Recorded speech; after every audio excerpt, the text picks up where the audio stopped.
What is the stuff that you can't do right now as a non-vaccinated person? I live in Quebec, so it's a bit more intense than other places in Canada. But look, I can't go skiing, I can't go to Walmart, I can't go to Canadian Tire, I can't go to Home Depot, I can't go to restaurants, I can't go to bars, I can't go to the gym. And because you're not vaccinated, is there stuff you can't do in Canada now? Yeah, I'm like, well, basically, if you want to compare Canada to anything, it's like Hitler's Germany, and we're like the Jews, eh? You see, this is why we shouldn't be banning books. Because now this guy thinks that the Holocaust is when you can't take a shit in a Tim Hortons. I mean, even Marjorie Taylor Greene is looking at this guy like, dude, this isn't anything like the Holocaust. There's no soup here at all.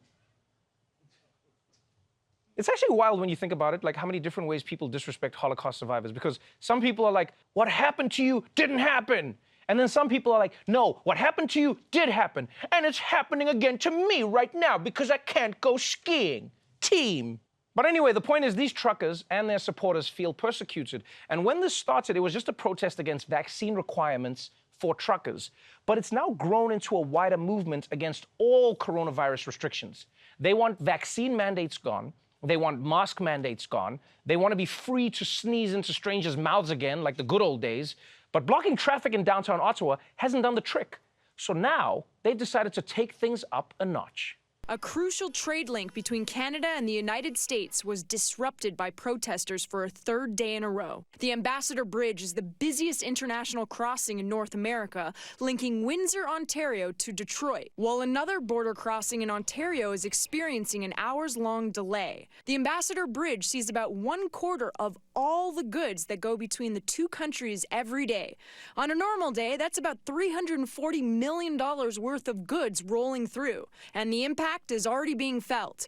Ontario auto plants, including Ford and Stellantis, reduced production over the last 24 hours due to missing parts from shipments. Prime Minister Justin Trudeau calling for an end to the protests. Right now, people in Windsor are suffering and losing their jobs because they can't get auto parts across the Ambassador Bridge.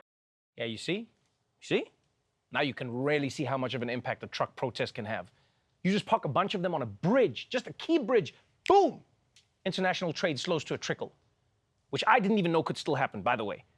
You know, because that almost sounds like a story from medieval times. You know, when the army would block one mountain pass and then your entire village would starve. And then you'd have to eat your horse and then your dog, and then eventually you'd be forced to eat your own children.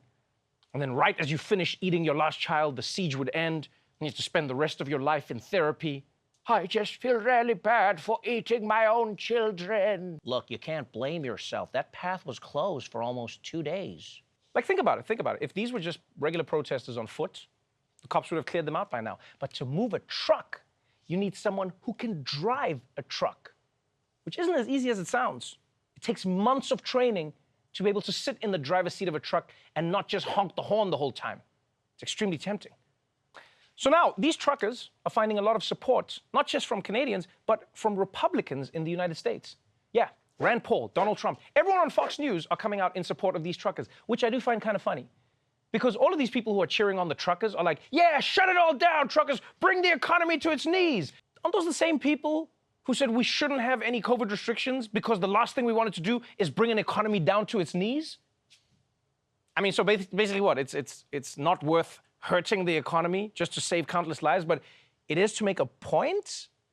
Then if you're just making a point, then it's like, yeah, go for it, buddy, you got it.